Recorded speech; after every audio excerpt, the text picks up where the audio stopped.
mengenai ekonomi syariah. Seberapa besar potensi ekonomi syariah di Indonesia kalau dilihat?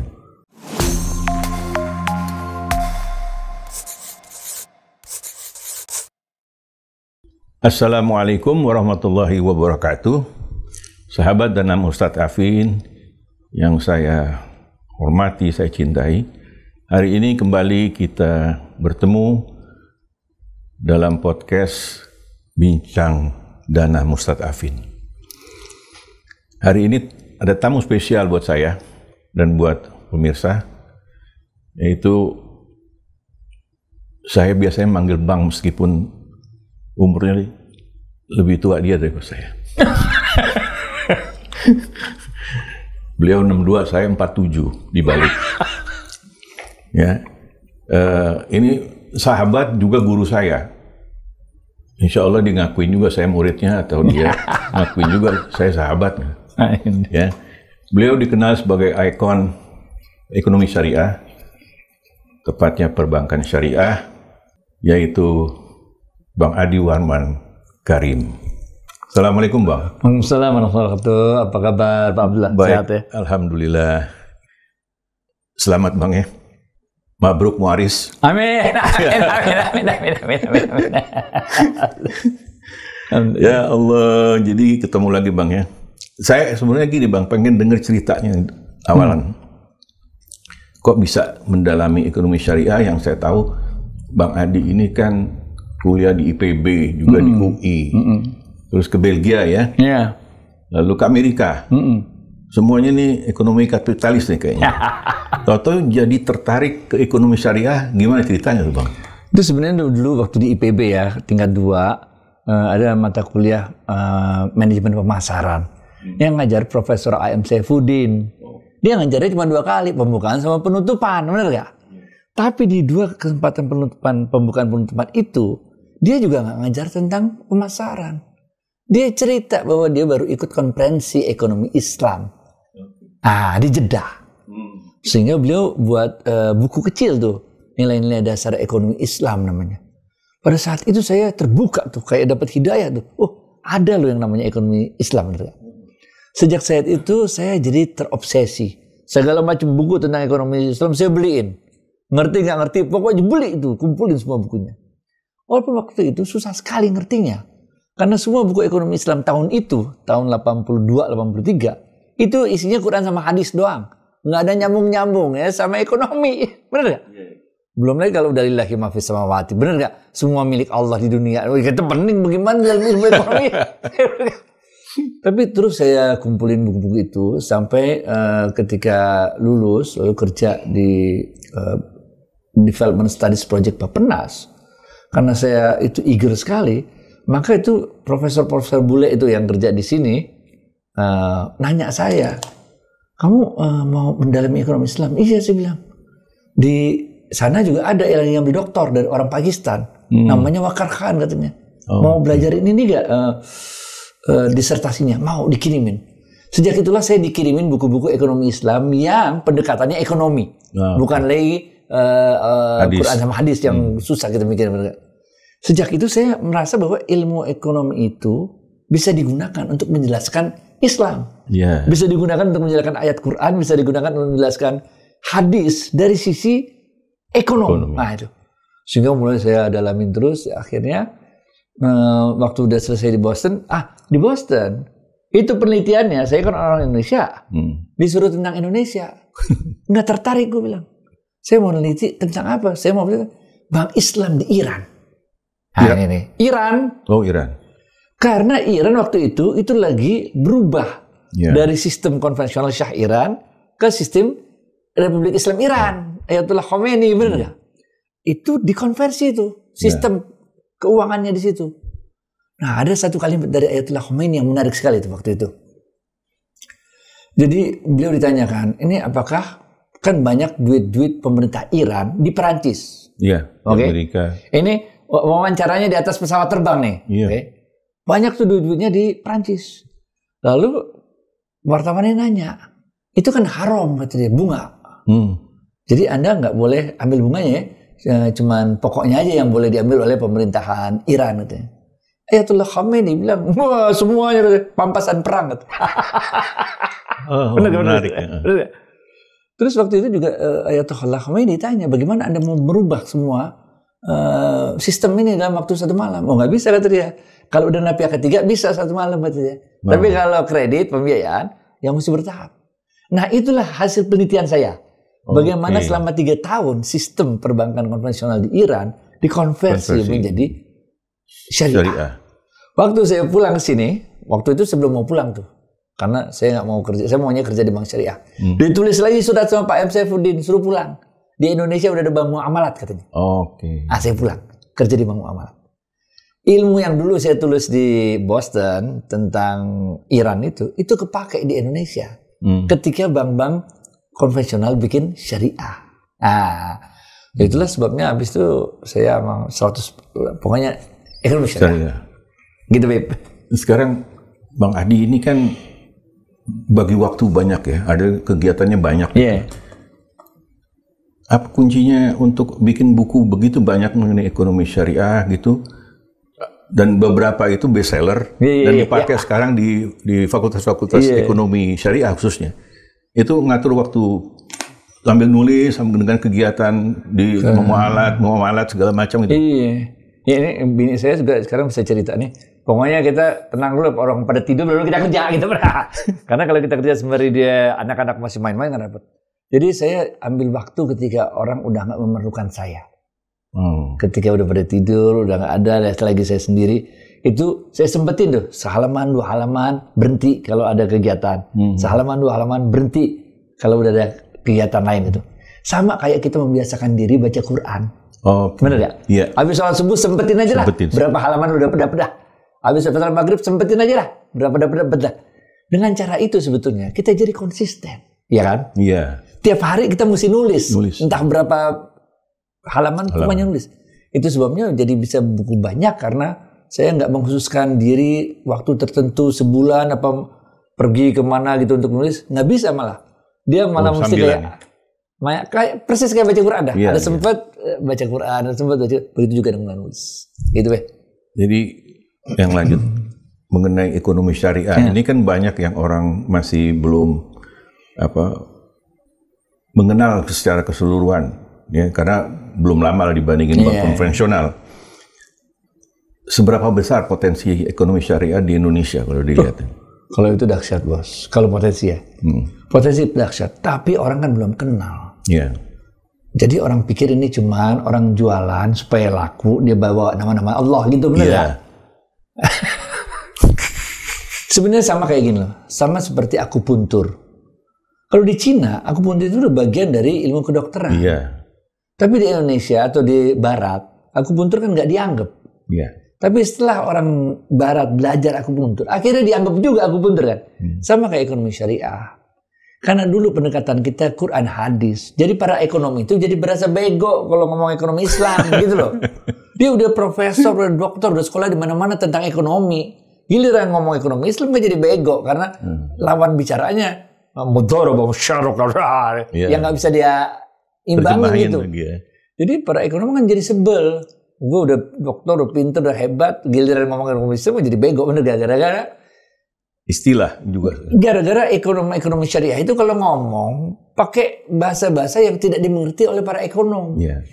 Itu sebabnya waktu dulu kita perkenalkan ini ya di UI dulu ya ke UGM kemana-mana itu, ini dianggap ini salah datang katanya. Mestinya ke IAIN dulu ke UIN. Iya ke UIN. Cocoknya sono ini pelajaran tentang Islam, bukan tentang ekonomi gitu loh.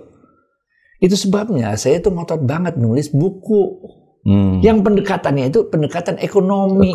Supaya ekonom itu bisa ngerti ekonomi Islam.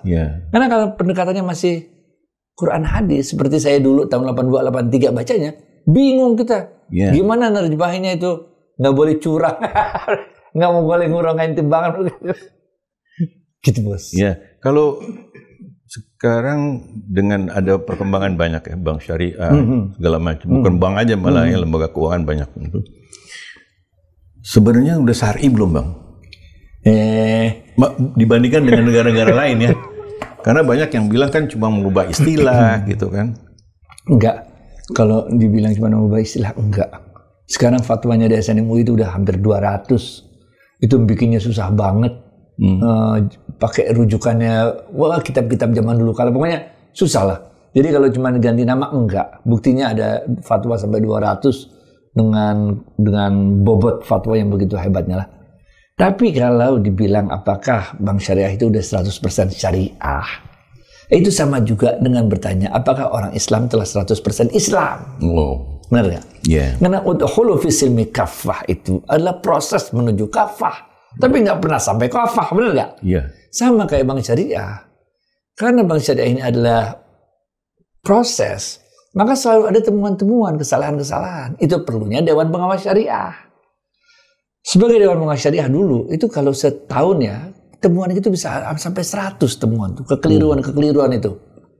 Makin banyak temuan, makin bagus. Berarti kita benar ngawasinnya. Iya. Kalau nggak ada temuan, bukan berarti udah benar-benar syar'i, malah nggak kerja kali pengawasnya. Jadi yang penting Dewan Pengawasnya ya? Dewan Pengawas Syariah penting. Dengan Dewan Pengawas Syariah itu ngawasin dengan fatwa-fatwanya MUI. Supaya dia bisa bilang ini salah. Kalau nggak kan debat fikih. Iya. Salah dari mana? Menurut kitab ini boleh. Iya. Sekarang kita bilang enggak. Menurut fatwa DSN MUI itu salah.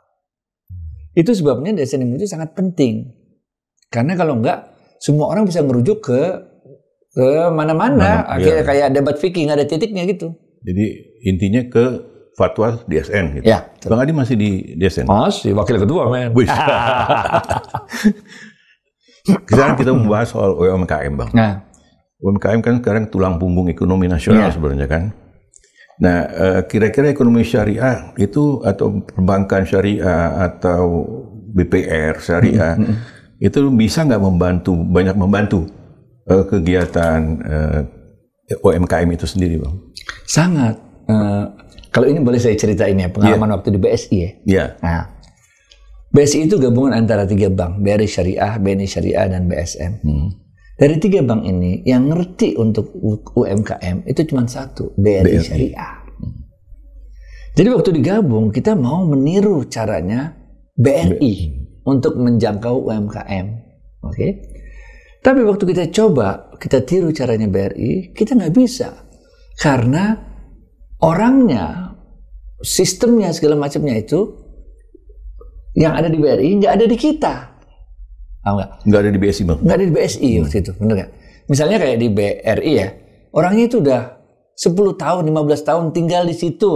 Ya udah kenal siapa yang tukang ngemplang, siapa yang nggak tukang ngemplang gitu.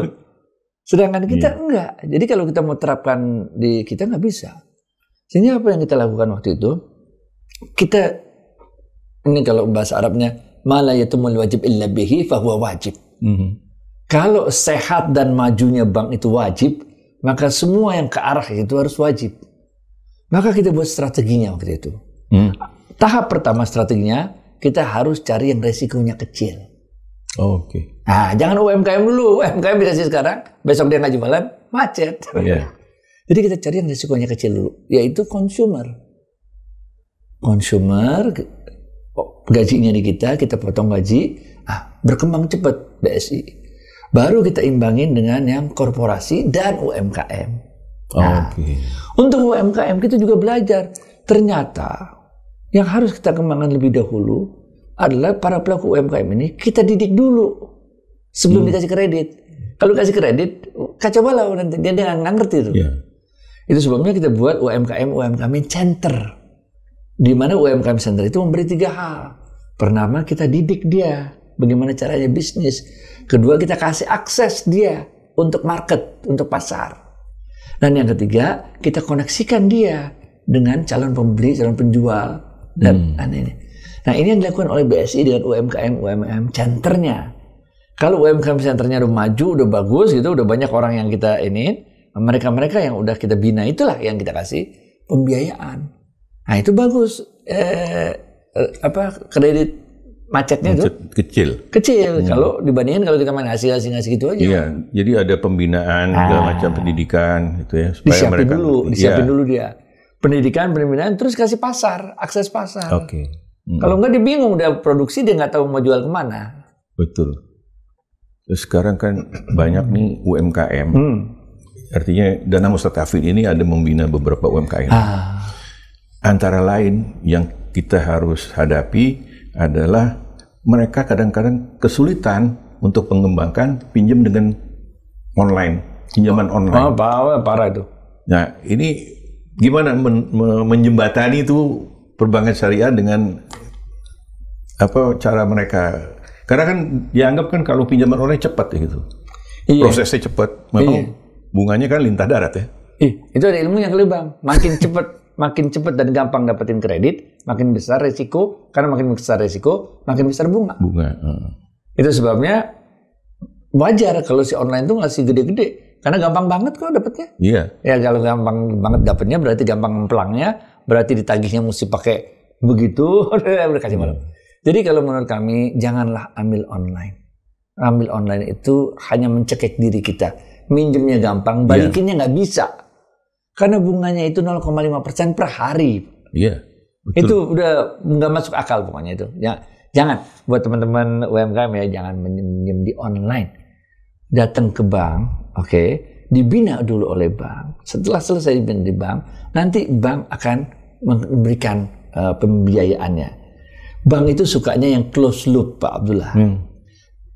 Kebanyakan UMKM itu tidak close loop. Istilahnya tuh Pak, close loop itu gini. Close loop itu mulai dari dapat duit sampai jadi barang dijual, balik lagi jadi duit. Itu namanya close loop. Iya.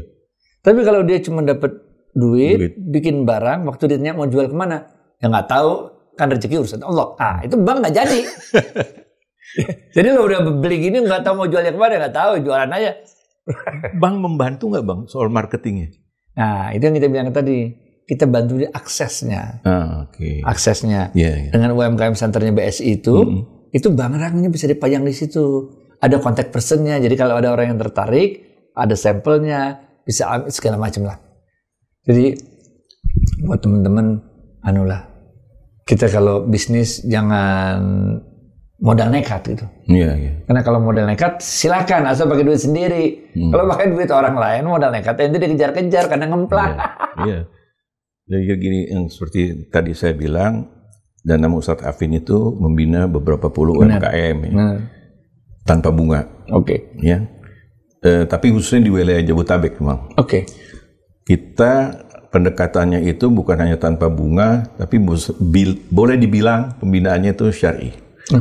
Ya, menurut Bang Adi ini pendekatannya sudah berada di jalur yang tepat belum? Benar banget. Kalau itu benar. Pertama, tidak adanya bunga itu telah menghilangkan segala macam kemudaratan yang muncul. Keberkahan datang tuh. Karena itu maksudnya tolong menolong tuh. Siapa-siapa yang menolong orang, maka Allah akan tolong dia. Benar? Ya udah benar tuh. Jadi nggak ada riba itu udah paling benar karena itu mengundang datangnya pertolongan Allah. Yang kedua, bahkan kalau dia pakai pembinaan. Hasil riset kita, nasabah-nasabah yang memiliki namanya high touch tuh ya. Jadi hubungan interaksi yang dekat. Itu cenderung tingkat macetnya rendah. Di bank kita gabung ini. Pertama high touch, yaitu hubungan manusianya harus dekat, silaturahimnya harus dekat. Yang kedua karena kita bank, kita high tech. Kita supaya dia pakai handphonenya. Dia bayar bisa pakai handphone, dia ini dapat informasi pemasarannya dapat dari handphone dan sebagainya. Kalau kita gabungin antara high touch dengan high tech, itu jadinya keren ya. Nah, sekarang kan banyak ya bank-bank yang kita lihat menggunakan high tech itu ya.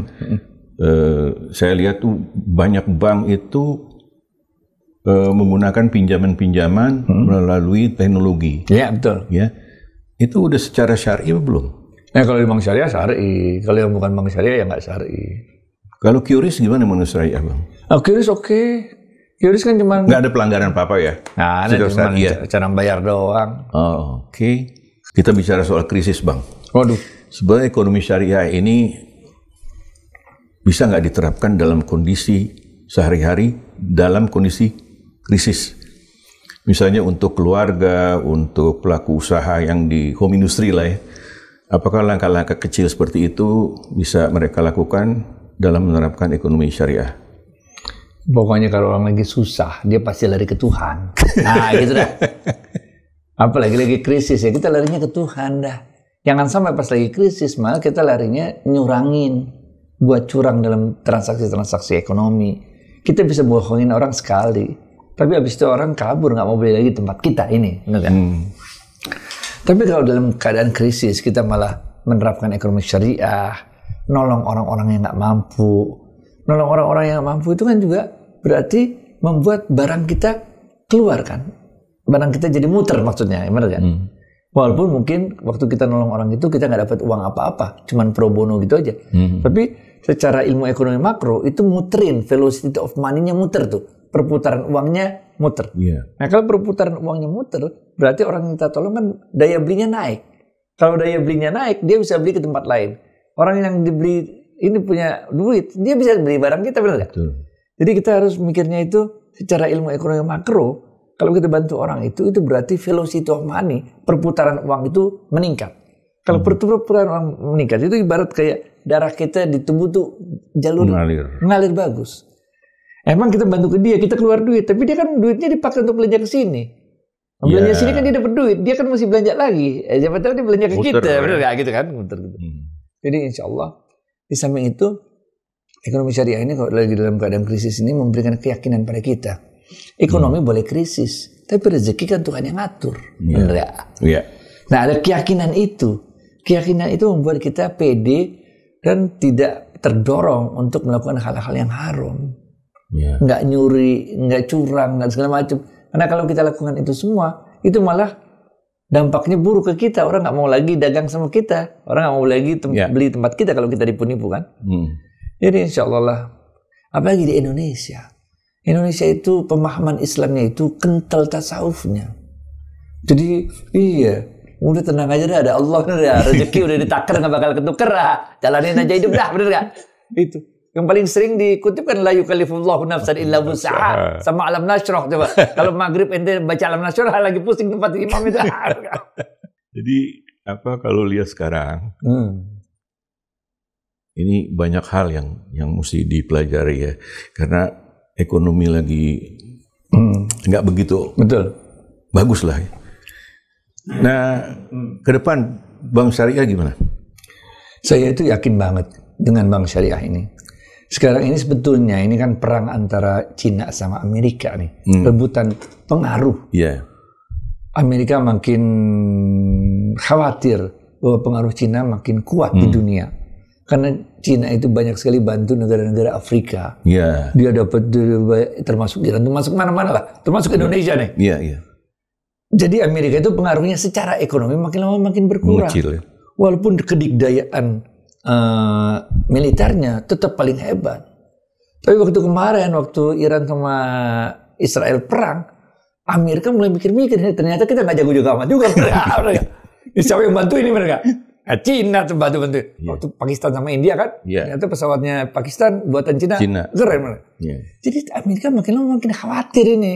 Ini Cina ternyata bukan makin luas pengaruh ekonominya aja nih, tapi pengaruh politik dan militernya juga ternyata Cina dahsyat gitu. Hal-hal seperti ini akhirnya karena mereka perang dagang, dua raksasa ini perang dagang, dampaknya ke kita. Amerikanya ngomel, dikenain tarif, benar ya? Udah hidup kita susah deh jadi. Nah keadaan inilah sebetulnya yang membuat akhirnya dalam ilmu ekonomi namanya rational expectation, Pak. Para pengusaha berekspektasi. Wah kalau ini dua berantem berarti ini ekonomi bakal melesu nih. Jadi kita pabrik tambahan nggak usah buka dulu gitu. Udah nggak usah rekrut pegawai dulu. Ini lagi mau berantem. Ekonomi tenang dulu lah, nggak usah ekspansi. Bank-bank tenang dulu, nggak usah tumbuh gede-gede dulu bank-bank. Sabar yang lagi pada mau berantem gitu loh. Nah itu yang membuat yang dalam ilmu rational expectation ini malah membuat keadaan tambah buruk karena orang punya ekspektasi, sehingga kita harapkan mudah-mudahan ini semua bisa tenang lagi, semua bisa mencapai titik kesepakatan lagi, sehingga kita semua juga bisa tumbuh dengan baik. Saya tahu Bang Adi kan suka ngajar di luar negeri ya. Antara lain di negara-negara Eropa Timur, gitu. Atau di pulau yang paling indah dunia, Maldives. Ya, kalau di Amerika sendiri gimana ekonomi syariah atau bank syariah lah? Bank syariah ada, tapi namanya bukan bank kan. Ada di California. Itu teman-teman buat La Riba namanya. La Riba. Koperasi. Oh ya pernah dengar tuh. Koperasi dia. Koperasi. Tapi kalau yang di Amerika lebih maju itu adalah sebenarnya dari segi pemikirannya, karena banyak profesor-profesor ekonomi yang tertarik ke ekonomi syariah, sehingga buat penelitian-penelitian tentang ekonomi syariah di Amerika ya. Kalau gerakan ekonominya sendiri lebih ke lokal lah, di California adalah riba. Yang juga kuat adalah dari sisi halalnya, kesadaran orang akan halal itu tinggi, sehingga orang mau bayar lebih mahal halal meat daripada yang nggak pakai bismillah motongnya itu kan. Juga kita lihat bagaimana di Eropa sebetulnya juga pengaruhnya kuat sekali pengembangan ekonomi syariah ini, karena itu orang-orang Arab yang kaya kan dia mau investasi di sana. Nah, tapi maunya syariah. Jadi dibikinin lah produk syariah di Inggris, di Luxembourg kayak gitu-gitu Pak. Kalau Maldives bagus ya. Maldives oke. Maldives itu negara kecil sebetulnya kan? Iya, tapi mayoritas Islam gitu. 100% lah. Itu begitu turun dari airport ada tulisannya ini adalah negara Islam, nggak boleh bawa alkohol segala macam. Tulisannya gitu. Tapi di ininya, tapi kalau di resortnya boleh. Boleh. Bang, ada yang jadi pertanyaan saya, Bang. Selama ini kan kita kenal dari wakaf, Bang. Iya, wakaf. Baik wakaf diri, ya. Artinya saya misalnya mewakafkan diri saya di dana Mustad Afin, sekian tahun saya nggak dibayar apa-apa. Ya. Selama ini kan yang banyak dikenal adalah wakaf tanah, masjid ini.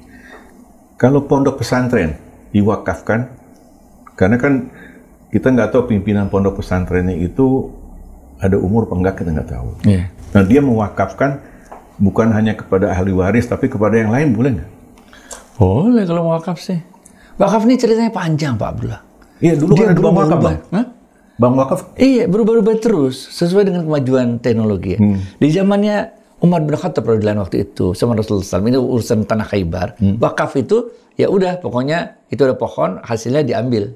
Nah, itu diwakafin, ambil hasil dari pohonnya. Ini ya jangan boleh dijual, jangan boleh diapa-apain, ya kan awalnya. Kemudian berubah. Waktu zaman Turki Utsmani, itu orang banyak wakaf tanah, dikit-dikit Pak, rumahnya 200 meter, 300 meter wakafin. Sehingga itu tanah wakaf berserakan di kekhalifahan Turki Utsmani dulu. Nggak bisa diapa-apain, kelewat kecil. Sehingga muncul ilmu baru waktu itu, bahwa tanah wakaf itu boleh jual. Pemahaman awal kan nggak boleh. Nggak boleh. Ini boleh jual, asal hasil penjualannya dipakai untuk beliin wakaf lagi. Akhirnya tanah yang tersebar-sebar itu dijual, dibikin satu, jadi rumah sakit gede. Jadi sekolah gede gitu. Ya, itu kan udah istihad baru tuh. Yang tadi nggak boleh jual sekarang boleh jual asal hasilnya dipakai untuk wakaf lagi. Ya benar ya. Sekarang berkembang lagi. Wakaf boleh pakai uang. Nggak usah pakai jadi orang kayak dulu untuk wakaf. 10.000 aja bisa. Melalui uang. Benar nggak? Wakaf uang, wakaf. Benar. Jadi wakaf ini berkembang terus. Dengan adanya wakaf berkembang terus, 3 hal yang terjadi. Yang pertama, di Indonesia wakaf itu maknanya cuma 3M dulu. Makam, madrasah, sama apa M satu lagi itu lupa dah. Masjid ya itu ya. Sekarang dengan cara ini berkembang. Jadi wakaf bisa untuk macam-macam karena nggak perlu kaya, orang miskin juga bisa wakaf. Ini kan? Nah, ini yang pertama nih. Yaitu penggunaannya meluas dari sekedar 3M. Yang kedua, wakaf ini karena dia penggunaannya jadi meluas, orang juga sekarang bisa mewakafkan temporer. Iya. Nggak seluruhnya, nggak selamanya. Jadi kita punya pom bensin, gue wakafin 3 tahun, hasilnya lo ambil. Iya. Habis 3 tahun balikin ke gue. Jadi orang juga sekarang berkembang lagi nih. Oh ternyata wakaf bisa temporer, nggak usah permanen. Habis 3 tahun bisa balik lagi ke kita pom bensinnya, bener nggak? Nah yang ketiga, karena wakaf itu juga bisa udah 2 ini, maka dia juga digunakan untuk yang produktif. Kalau gitu kan nggak produktif. Nah, maka dia berkembang. Kalau balik lagi pertanyaan tadi mengenai pondok pesantren, ya kalau diwakafin ya mantep, tapi harus jelas ini. Yang ada kan dulu adalah orang punya pondok pesantren, ada orang mewakifin, tambah lama pesantren tambah besar. Tapi kalau ada orang udah punya pondok pesantren, lalu mau diwakafin, ini bisa juga. Saya waktu itu sama seorang ustadz lah, beliau punya itu, saya bilang cepet wakafin aja ini pesantrennya. Kenapa? Gue bilang tanahnya secara resmi wakafin. Karena kalau diwakafin nggak bisa disita bank. Kadang-kadang kan pesantren nih, gitu kan. Tanahnya tapi statusnya belum wakaf. Lalu dia pinjam duit dikit untuk bikin apa dikit. Habis macet kan jadi disita, kasihan. Nah, jadi dengan kemajuan teknologi, kemajuan peraturan-peraturan yang ada, wakaf sekarang menjadi jauh lebih gampang lah dan jauh lebih fleksibel ya. Iya, fleksibel banget. Sekarang beralih pertanyaan yang ringan, Bang. Ini Bang Adi kan kalau tausiah itu suka nyawer. Iya. Ini ide dari mana nih? Sebetulnya awalnya dulu Pak, awal muasalnya, saya itu bingung ngitung zakat jadinya. Karena kan terima duit nggak jelas, bukan nggak jelas ya. Kita nggak bisa administrasiin kan. Kan habis ceramah tahu-tahu dapat amplop 500.000, 300.000, berapa. Nah, itu duitnya kan muter gitu, jadi mikir nih, sebenarnya zakat gue gimana nih kayak begini, bener gak? Karena gitu kan. Nah, akhirnya udah waktu itu bagi-bagi aja, ini namanya zakat dibayar di muka. Belum muncul kewajiban zakatnya, tapi dibayar di muka. Tapi ternyata waktu kita lakuin itu ada dua hal, Pak. Pertama, orang-orang jadi seneng ikut pengajian. Iya, betul. Kedua, jadi inget dia ini topiknya. Karena kalau kita sholat Jumat ya biasanya kalau sholat Jumat tuh begitu udah ada ittaqullah, ya itu kedengerannya di sini bismika Allah ma'aya wa bismika amut, itu benar nggak? Begitu ittaqullah udah begitu tuh. Iya, jadi saya pikir sayang banget orang udah niat dari rumah untuk datang pengen belajar, tapi akhirnya udah sampai di majelis malah ngantuk, malah tidur. Ini harus buat gimana caranya? Ada banyak cara kan, ada orang yang pakai lawakan kan, joke supaya seger gitu. Ada juga yang pakai kadang-kadang lagu, musik. Saya nggak bisa ngelawak, nggak bisa musik ya, sabar dulu. Sabar. Tapi kadang-kadang kelupaan juga. Di antara pejabat juga disawer. Bang, sebelum kita tutup nih Bang, saya minta ada pesan Abang untuk sahabat Dana Mustadafin tentang ekonomi syariah. Karena gini, kami juga punya divisi pendidikan, mungkin bisa nanti disosialisasikan mengenai ekonomi syariah, terutama untuk generasi muda. Ada pesan khusus mungkin untuk? Iya, untuk teman-teman semua Yayasan Mustadafin, kita mesti yakin bahwa dunia ini ada yang ngatur, namanya Allah. Kalau kita yakin bahwa dunia ini ada yang ngatur, namanya Allah, maka kita jangan pernah takut dalam hidup ini untuk urusan ekonomi. Jalanin aja terus aja istiqomah, konsisten, jangan lakuin yang haram. Karena Allah pasti mencukupkan diri kita dengan yang halal. Ini ada hadisnya nih. Siapa-siapa yang Allah tujuannya, maka Allah akan himpunkan urusannya. Allah akan masukkan rasa cukup di dalam hatinya. Dan dunia akan datang dengan hina pada dirinya. Tapi siapa-siapa yang dunia tujuannya, maka Allah akan cerai-beraikan urusannya. Allah akan masukkan rasa tidak pernah cukup dalam dirinya. Dan dia akan mendapatkan lebih daripada apa yang telah ditetapkan Allah untuk dirinya. Udah. Jadi teman-teman, semangat terus. Kita hidupkan Islam dalam kehidupan kita di dunia ini. Amin. Terima kasih Bang Adi. Para pemirsa, sahabat Dana Mustadafin, demikianlah pembicaraan kami, ngobrol-ngobrol santai dengan Bang Adi Warman. Ya, mudah-mudahan bermanfaat. Amin. Untuk para pemirsa dan juga bermanfaat khususnya untuk kami di Yayasan Dana Mustadafin. Mudah-mudahan di lain kesempatan kita bisa ketemu lagi Bang Adi. Ya, terutama untuk mengisi sosialisasi ekonomi syariah, khususnya di generasi muda. Siap. Terima kasih atas kehadirannya di tengah sibuknya Bang Adi. Terima kasih para pemirsa atas perhatiannya. Billahi taufiq wal hidayah. Wassalamualaikum warahmatullahi wabarakatuh. Waalaikumsalam warahmatullahi wabarakatuh.